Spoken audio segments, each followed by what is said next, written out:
Hello everyone, स्टिचन hobby चॅनलमध्ये तुम्हा सगळ्यांचं स्वागत आहे। तर आपण आज बनवणार आहोत ही पाइपिंग। तुम्ही इथे बघू शकता एकदम सुंदर प्रकारे आपली पाइपिंग रेडी झालेली आहे आणि याच्यामध्ये ही जी आहे ती एकदम सोपी पद्धत आहे, असं हार्ड वगैरे काहीच नाही आहे। तर चला मी तुम्हाला इथे दाखवते। इथे आपला नेक वगैरे रेडी आहे, म्हणजे शोल्डर जॉईन करून। तर मी ही जी पट्टी घेतलेली आहे ती आहे 1.5 इंचाची पट्टी। तर याच्यासाठी मी म्हणजे एका साइडने फोल्ड वगैरे असं काहीच केलेलं नाही की डबल फोल्ड वगैरे। आपल्याला 1.5 इंचाची पट्टी घ्यायची आहे।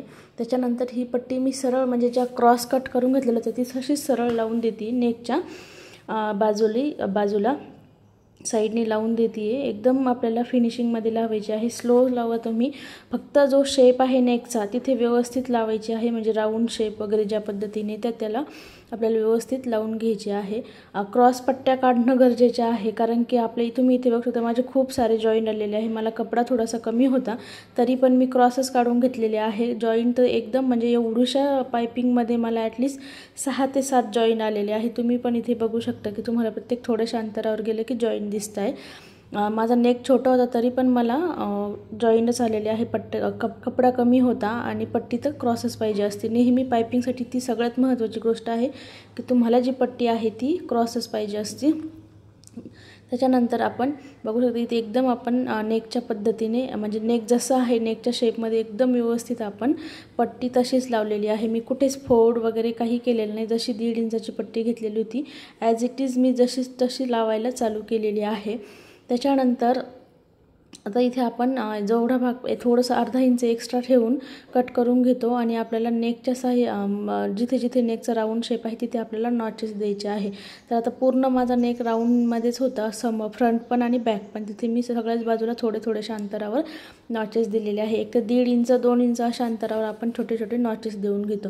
नॉचेस दिल्याच्यानंतर आपल्याला कपडा असा सरळ करायचा आहे आणि जी पट्टी आहे ती आपल्या पूर्ण कपड्यावरती अशी फोल्ड करायची आहे, म्हणजे जो आपण नॉचेस दिलेला भाग आहे तो आपला पूर्ण त्या पट्टीच्या मध्ये आला पाहिजे। तुम्ही इथे बघू शकता मी तुम्हाला इथे पूर्ण लावून दाखवते की आपला जो नॉचेसचा भाग आहे म्हणजे नॉचेस दिलेला जो कपडा आहे तो पूर्ण कपडा आपल्या पाइपिंगच्या पट्टीच्या मध्ये आलेला आहे।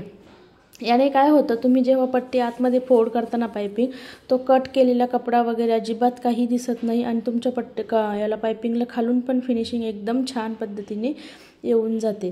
तर तुम्ही इथे बघू शकता या पद्धतीने आपण रेडी झालेला आहे। मी तुम्हाला क्रॉस पट्ट्या कशा कट करायच्या ते पण नेक्स्ट व्हिडिओमध्ये दाखवणार आहे। याच्या खूपच जॉईंट होते म्हणून ह्या व्हिडिओत दाखवलेले नाही आहे, पण नक्कीच पुढच्या व्हिडिओमध्ये दाखवणार की क्रॉस आपल्याला पाइपिंगसाठी क्रॉस कपडा कसा ठेवायचा आहे आणि पट्ट्या कशा जॉईन करायच्या आहे क्रॉस पट्ट्या। तरी मी इथे बघू शकता आपण अशा पद्धतीने पूर्ण करून घेतलेले आहे। त्याच्यानंतर हा जो अर्धा इंच आपण दोन्ही बाजूला सोडला तो असा आतमध्ये फोल्ड करून आपल्याला एवढा याचा असा छोटासा रोल केल्यासारखा, म्हणजे जेवढी पाइपिंग आपल्याला ठेवायची आहे त्या पद्धतीने आपण रोल ठेवणार आहेत।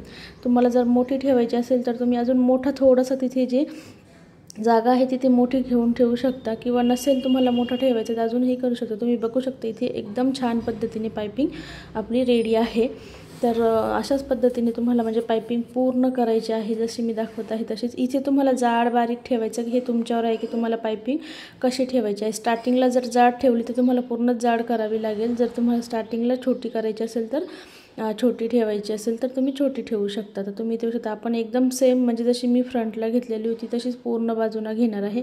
जाड ठेवायला मी तुम्हाला इथे थोडंसं तुमच्याला ऑप्शनमध्ये दाखवलेलं आहे, म्हणजे आता नंतर तर मी काढणार आहे, फक्त मी व्हिडिओ पुरतं तुम्हाला दाखवलं की जाड करायसाठी थोडा एक्स्ट्रा कपडा असा बाहेर काढावा लागतो। तर ही तर आपली रेग्युलर मी जशी फ्रंटला घेतलेली आहे तशीच पाइपिंग पूर्ण करून घेतलेली आहे। तुम्ही इथे बघू शकता आपल्याला जेवढा कपडा म्हणजे जेवढी पाइपिंग ठेवायची तेवढं आपण कमी जास्त आपण करू शकतो। फक्त फ्रंटला म्हणजे पहिली स्टार्टिंग जी ठेवलेली आहे आपण पाइपिंगची तीच आपल्याला कंपल्सरी म्हणजे पूर्ण राऊंडला तीच करायची आहे। तर तुम्ही इथे बघू शकता छान पद्धतीने आपली पाइपिंग होत आहे। कुठेच प्रॉब्लेम येत नाही, कुठे घडीही पडत नाही किंवा घोळही पडत नाही। तुम्ही जर या पद्धतीने करत असाल तर तुमच्या पाइपिंगला कधीच घोळही पडणार नाही, अगदी व्यवस्थित येणार आणि जेव्हा ब्लाऊज स्टिच करून झाल्याच्या नंतरही उलटी पडणार नाही। आता एवढा मी अर्धा इंच सोडलेला होता तो पण मी आतमध्ये फोल्ड करून इथे पाइपिंग अशी पूर्ण रेडी करून घेत आहे। तुम्ही इथे बघू शकता आपली पाइपिंग रेडी झालेली आहे। तर आपल्याला तुम्ही इथे बघा छान पद्धतीने आपली पाइपिंग इथे रेडी केलेली आहे। तर तुम्ही इथे बघून घ्या एकदम म्हणजे कुठे घोळही नाही पडलेला, घडी पण नाही पडलेली आणि पाइपिंग म्हणजे अक्षरशः उलटी पण नाही पडत आपली पाइपिंग। तर तुम्ही या पद्धतीने पायपिंग करू शकता। तर तुम्हाला व्हिडिओ कसा वाटला नक्कीच कमेंट करून सांगा। व्हिडिओ आवडला असेल तर नक्कीच चॅनलला सबस्क्राईब करा, व्हिडिओला लाईक करा, शेअर करा आणि ज्या मैत्रिणींना पायपिंग करायला थोडंसं हार्ड जातं त्यांना नक्कीच शेअर करा। खूप सोपी पद्धत